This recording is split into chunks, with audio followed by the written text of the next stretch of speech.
We now have Mr. Mikel Díez Parra, Quantum Global Sales Enablement Lead in IBM. My name is Mikel Díez. I work at IBM Research. I mainly manage the IBM Quantum unit in Spain and Portugal. The aim of my speech here is to try to give an approach in this forum of intelligence and security related to the risk of quantum computing. And before we deal with the exact risk, I'm gonna quickly refer to quantum computing. I'm not going to speak about physics or mathematics, but mainly quantum computing is the area that studies what happens in the subatomic world. Having said that, it looks like human beings are able to perceive in the atomic world, but that's not true. We need to do it through different techniques that are microscopic and very powerful. But even what happens under atoms is even more difficult, and that's where we have certain laws, which are physical and mechanical laws, explaining how these elements behave. And we need to say that in the last decades we have advanced, and these quantum mechanics capabilities can now be translated into tangible terms and into information that we can relate and assess. And now we can do things much faster and much more powerfully. Right now we have large supercomputers, but in the next few years we'll keep being faster and quicker.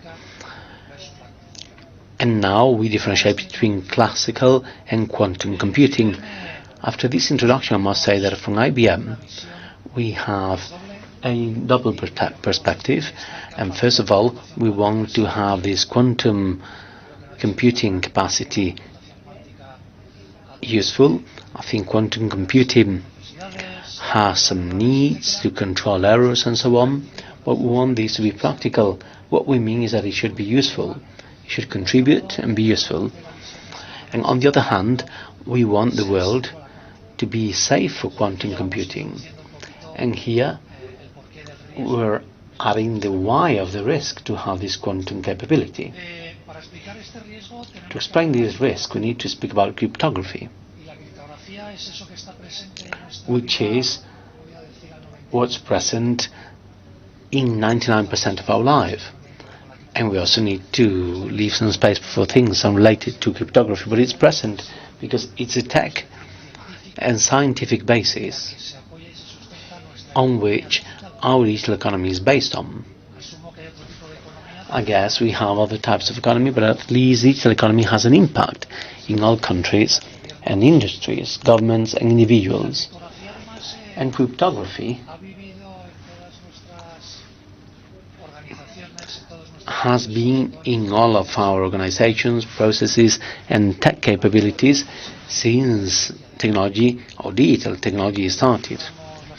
How do we encrypt communications? How do we encrypt the communication of our app on our mobile with bank to check our account balance, our bank account balance, or how companies interact, for example, with our national or international payment processor to make transfers, or how do we code through digital certificates matters such as a digital mortgage or a custody of digital assets. All of that is based on cryptography, on encryption, and the way we created that encryption decades ago is still out there. Full throttle and proving that we do encrypt, and even though every now we hear that there are some encryption problems, as citizens and as countries, we keep trusting the current encryption we have. And I have already mentioned why we need cryptography and encryption that has to do with things such as wanting communications to be done confidentially between the issuer and the receivers. And whatever I say here should not be rejected by the receivers if someone intercepts this communication. and change it, because when we speak about the bad guys in terms of security, the bad guys do not often feature in the picture, but they could be present while changing communications, for example.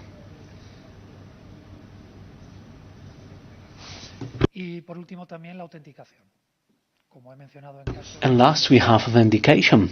As we mentioned in some cases, I need to be able to represent the person I am with my rights and obligations without no one changing certification. So this whole approach, to also materialize it in normal terms where we can see the risk we may have,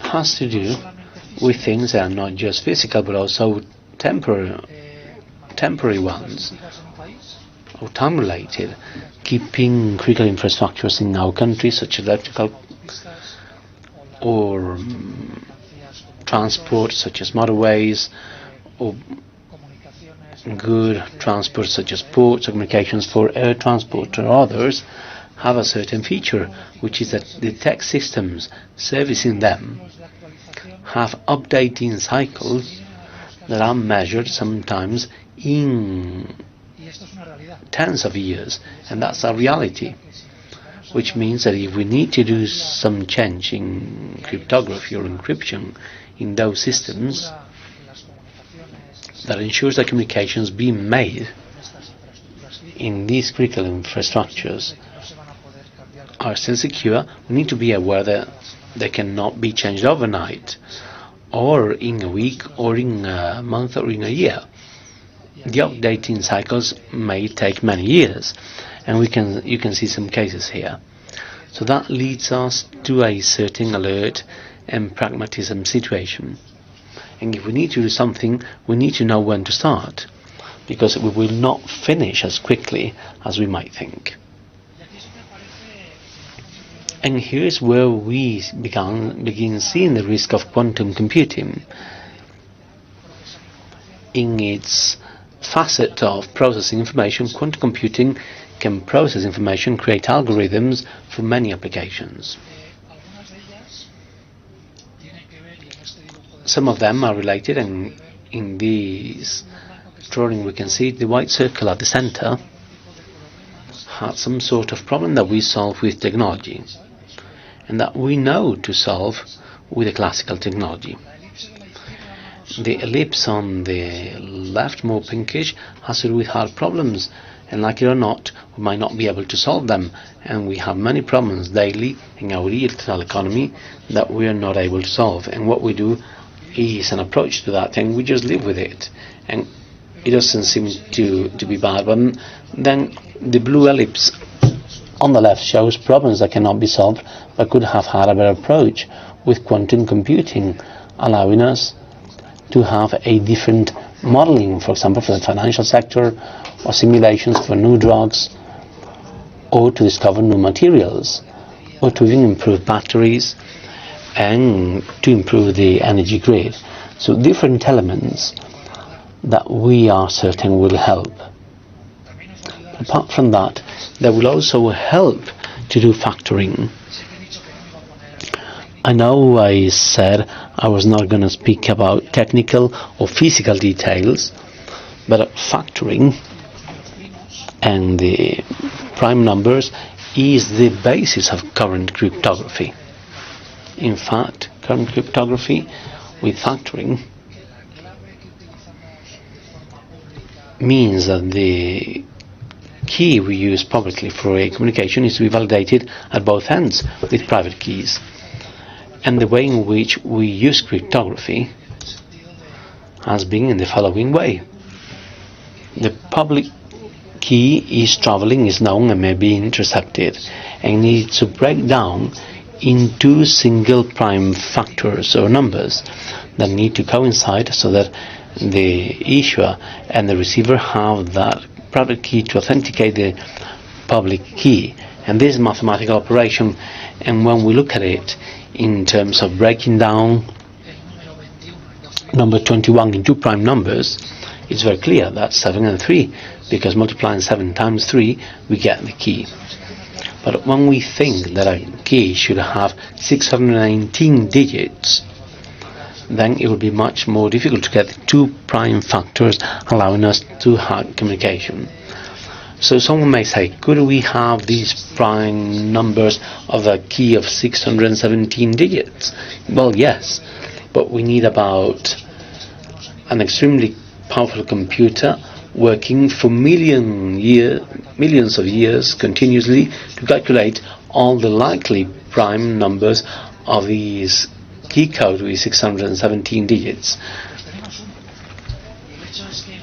It looks like we don't have a problem, but we do have a problem, because this guy in 1994 designed an algorithm that is theoretically contrasted, validated and checked, where he said that if we had the ability to make operations with quantum computers with the right capacity, these keys that make up the basis of the current cryptography could be blown and hacked. And someone said, well, the next question then is, do we already have that capacity? And of course at that point we didn't have it. And please allow me to advance to the following slide. But we are not in 1994 anymore, we're now in 2025. And what you may observe here is a roadmap we have at IBM regarding how we can supply quantum capacity up to 2033 and beyond. And beyond having great capacity in this roadmap, we're also seeing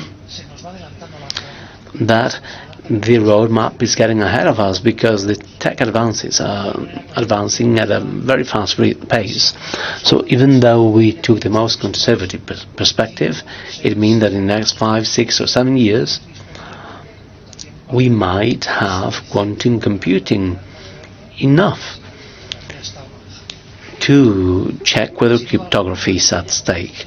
No doubt a company such as ours, who's always worked in all continents and with all public institutions, has a clear ethical decalogue of how to use this, and we oversee that this is not used for these type of matters. But the person who was here before me has already highlighted that there are other capacities in other parts of the world where it's not clear what's there. Therefore, being the good guys, we need to trigger the alarm, to think and be ready for the bad guys.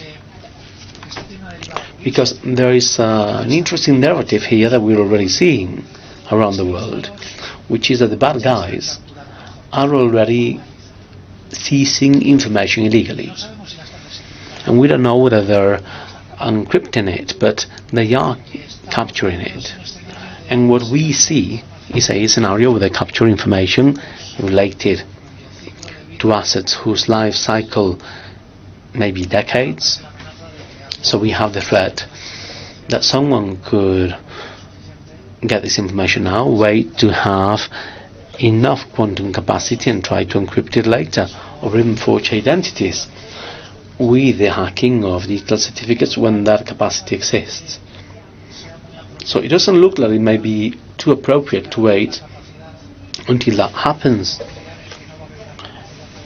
We should, and then wait to have the capacity and trust that there would not be capacity yet, and then it will not happen. It doesn't look too appropriate. I'd just like to explain that there are many countries and governments around the world who have been working for years, and this is the American organization working, amongst other standards, on how to obtain new cryptographic components that are quantum resistant. And we've been working on this for nearly a decade. At IBM we have developed 3 of the first cryptographic algorithms which are resistant to quantum computing, and we're now developing the new versions of these algorithms. And without getting into too much detail, the good news is that we have the methodology and the technology to know how to protect ourselves, because protecting means finding all the cryptographic elements in all of our systems and all the applications we have developed, to guarantee that we can change each of these components and therefore be protected.